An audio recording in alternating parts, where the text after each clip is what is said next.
नमस्कार दोस्तों, क्राइम तक में आपका स्वागत है। मेरा नाम है चिराग गोठी। खैर, मुद्दे पर आते हैं। किसान आंदोलन की बात करते हैं। किसान आंदोलन 2.0 कल एग्रेसिव हो गया था। शंभू बॉर्डर पर हिंसा हुई, आंसू गैस के गोले दागे गए। वो इसलिए दागे गए क्योंकि प्रशासन का कहना है कि किसान मान नहीं रहे थे, वो दिल्ली कूच की तैयारी कर रहे थे। लेकिन सबसे बड़ा सवाल ये है कि क्या जो तस्वीर पिछले साल या पहले देखने को आई थी जब किसान आंदोलन हुआ था, क्या अब वैसी तस्वीर देखने को आएगी? इलेक्शन भी पास है, क्या सरकार बैठने देगी? क्या इसी तरह खदेड़ा जाएगा? क्या उनकी मांगे जायज़ हैं या नहीं? ये ऐसे तमाम मुद्दों पर हम बात करेंगे, लेकिन सबसे पहली बात होगी नरेश टिकैत की। कहाँ है भाई वो? गायब है। टिकैत गायब है। चिराग जी, क्या हुआ था 2022 में पंजाब का जो इलेक्शन हुआ था ना, तो उस इलेक्शन में एक किसान संगठन और दो किसान संगठन इलेक्शन लड़ना चाह रहे थे और दोनों ने लड़ा भी। एक ने, जो बलबीर सिंह थे राजेवाला, उन्होंने आप पार्टी के साथ गठबंधन करने का निर्णय लिया, जिसके बाद क्या हुआ कि किसानों में आपस में इनके संगठन में फूट पड़ गई। वो पहला स्टेप था जब फूट पड़ गई। अब इन्होंने 90 से ज़्यादा जगहों पर इलेक्शन लड़ा और उसमें सब जगह जमानत जब्त हो गई। उसके बाद से टिकैत इनसे दूरी नाप ली है। तो इस आंदोलन में खुल के टिकैत सामने नहीं आए। राकेश टिकैत का कहना है कि हम बंद करेंगे, भारत बंद। मतलब एक खाली जो वोकल सपोर्ट बोला जाता है ना, वोकल सपोर्ट है कि किसानों के साथ गलत हुआ तो हम ज़्यादा दूर नहीं है दिल्ली हमसे, हम आ जाएंगे। लेकिन जिस तरह वो 2020 में एक्टिव हीरो थे, मतलब पोस्टर बॉय थे किसान आंदोलन के, वो इस बार बिल्कुल गायब है। बड़ी बात बोलिए। पोस्टर बॉय थे राकेश टिकैत। पहले शायद मैंने नरेश टिकैत बोल दिया था। हाँ। वो उनके पिताजी हैं। राकेश टिकैत को लेकर अब तमाम सवाल खड़े हो रहे हैं कि वो इस आंदोलन का हिस्सा क्यों नहीं है। क्या कोई समझौता हो गया अंदर खाते, या फिर बात कोई और है? प्रवेश, क्यों, वजह क्या है? क्यों? वजह ये पॉलिटिक्स। चिराग जी, जिस तरह से बहुत बार आरोप लगाया सरकार ने भी कि ये पॉलिटिकली मोटिवेटेड आंदोलन है। हाँ, किसान नहीं है, किसान इनका मकसद कुछ और है। जिस तरह फिर इलेक्शन लड़ा गया 2022 में इलेक्शन लड़ा गया, पंजाब इलेक्शन में बहुत सारे किसान संगठनों ने इलेक्शन में भागीदारी ली। फिर कुछ किसान संगठनों ने आप पार्टी को सपोर्ट किया, आप पार्टी के साथ गठबंधन चाह रहे थे। तो इस वजह से बाकी के जो किसान संगठन थे वो एकजुट नहीं हो पाए अब वाले आंदोलन में। उनका ऐसा कहना है कि ये कुछ और ये खुलकर सामने ये बात बता नहीं रहे, लेकिन जो इंटरनल रिपोर्ट है यही है कि इलेक्शन लड़ने के बाद से इन लोग में फूट पड़ गई कि भाई तुम तो, हम किसान का नाम लेके आंदोलन कर रहे हो और तुम इलेक्शन लड़ रहे हो। तो इसलिए खुल के राकेश टिकैत या कोई भी हो नेता जो इस आंदोलन से बाहर है, उसने खुद को आंदोलन से बाहर रख लिया है। अब राकेश सवाल ये टिकैत बताइए। का बयान भी आया चिराग जी, बयान बड़ा गौर करने वाला है। अब किसानों ने पूरे देश भर में बंद का ऐलान किया है, तो राकेश टिकैत ने उसे समर्थन दिया है। बोला कि हम उस बंद का आह्वान कर रहे हैं, हम उस बंद का साथ देंगे।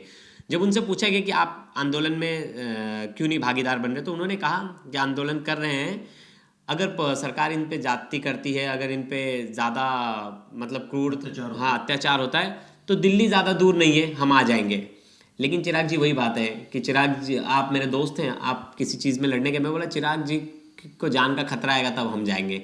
मतलब मैं मदद ही नहीं करना चाहता। तो इनडायरेक्टली राकेश टिकैत को इस आंदोलन से कोई मतलब नहीं।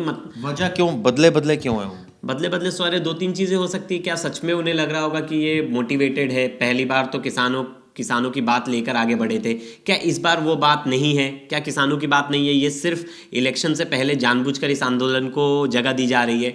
तो बहुत सारे ऐसे सवाल हैं और जो वो खुद ही बता पाएंगे। मैं जब किसान आंदोलन में गया था, मुझे याद है कई ऐसे किसान थे जो मर्सिडीज़, ऑडी, पता नहीं इतनी बड़ी बड़ी गाड़ियों में आते थे। मैं ये नहीं कहना चाह रहा कि सारे किसान ऐसे हैं, मैं ये नहीं कहना चाह रहा कि किसानों की मांगे नाजायज़ हैं, लेकिन सवाल तो उठता ही है ना कि भाई आप इतने रिच हो, आप इतने बड़े प्रोटेस्ट में शामिल हो रहे हो, वो लोग कहाँ हैं जो बेचारे गरीब किसान हैं, जिनका एक्चुअल में जो भुक्तभोगी है, जिनको कहा जाए, जिनको प्रॉपर जो डिमांड्स हैं उनको फुलफिल नहीं कर पा रही है, तो वो कहाँ हैं किसान बेसिकली? चिराग जी, वो किसान अपनी खेत, बहुत बहुत बार ऐसा होता है कि हम इस नैरेटिव से देखते हैं कि किसान महंगी महंगी गाड़ियाँ, महंगे महंगे ट्रैक्टर। देखिए, किसान के नेतृत्व करने वाले एक गांव में एक किसान की बहुत बड़ी ज़मीन है, तो वहाँ वो गरीब, उस गांव के ही गरीब लोग उस किसान की खेती में काम करते, उसी के अनाज बेच के पैसे कमाते। तो कुछ लोग उनका नेतृत्व करके आगे बढ़ जाते हैं। जैसे एक किसान है, उसका बेटा अगर मुंबई या कोई बड़े शहर में पढ़ रहा है, वो भी किसान आंदोलन में आया था किसानों को सपोर्ट करना। लेकिन हाँ, जहाँ तक बात की जाए कि बहुत दिनों से सोशल मीडिया और हर जगह ये बात चल रही है कि सिर्फ एक तबका किसान ही क्यों एक्टिव है, बाकी राज्य के किसान कहाँ हैं? सिर्फ बार बार पंजाब हरियाणा ही क्यों एक्टिव हो जाता है? तो ये अपने आप में बहुत सारे सवाल हैं। क्या इसके पीछे मनी पावर कहाँ से आ रहा है, इस प्रोटेस्ट को कहाँ से आ रहा है, ये सब भी सवाल खड़े किए जाते हैं बार बार विपक्ष से।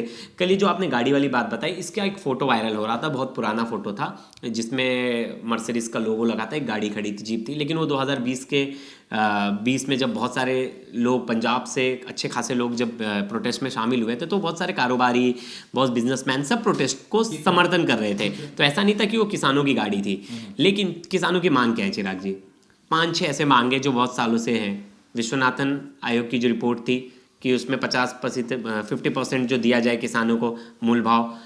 जो सेकंड था कि लखीमपुर, जो इम्पोर्टेंट है, लखीमपुर खीरी में जो बीजेपी की नेता है जिनकी गाड़ी से जो घटना हुई थी, जो वारदात हुई थी, उसमें उन पे सख्त एक्शन लिया जाए, उनको सज़ा दिलाई जाए।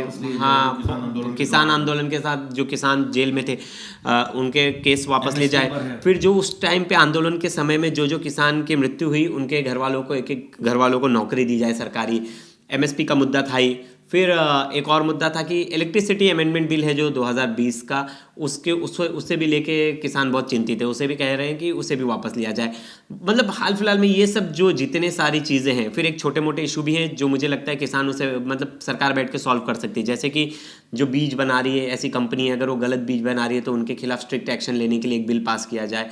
तो ऐसे मतलब मुझे लग रहा है कुछ ऐसे प्रॉब्लम्स है जो सॉल्व कर सकती है अगर गवर्नमेंट बैठ जाए, लेकिन कुछ ऐसे प्रॉब्लम्स है जिसे पहले ही 2020 में ही। लेकिन एक चीज तो है कि 2020 में जो कानून थे वो तो वापस ले लिए गए ना, 3 जो कानून थे। अब जब वो वापस ले लिए गए, अभी तो उनका कुछ नहीं पता कि वो आगे इम्प्लीमेंट होंगे नहीं होंगे।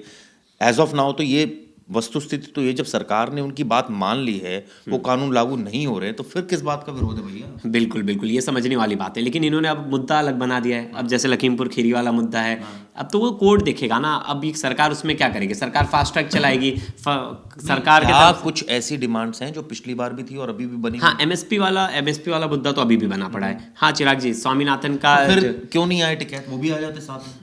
एक दो मुद्दा था ना, बाकी मुद्दे जो नए हैं, जैसे कि जितने किसान ये 2020 में आंदोलन के समय में जिनकी मृत्यु हुई, उनके घर वालों को वो दिया जाए। नहीं तो सरकारें तो इस तरह की पेंशन की भी मांग करती हैं। चिराग जी, एक दो मांग और हैं। जैसे एक और मांग थी कि पेंशन दिया जाए किसानों को, और जो खेती बाड़ी का काम करे उन्हें भी पेंशन दिया जाए। तो ऐसे 2-4 नए मांग्स ला के सवाल ये उठता है कि जब सरकार ने कृषि कानूनों को लागू ही नहीं किया और एक तरह से कहा जाए किसानों की बात मान ली, एज ऑफ नाउ होल्ड पर छोड़ दिया, तो फिर विरोध किस बात का? क्या विरोध राजनीतिक प्रेरित है या फिर ऐसा नहीं है? किसानों की मांगे जेन्युइन है? क्या किसान ऐसा मानते हैं?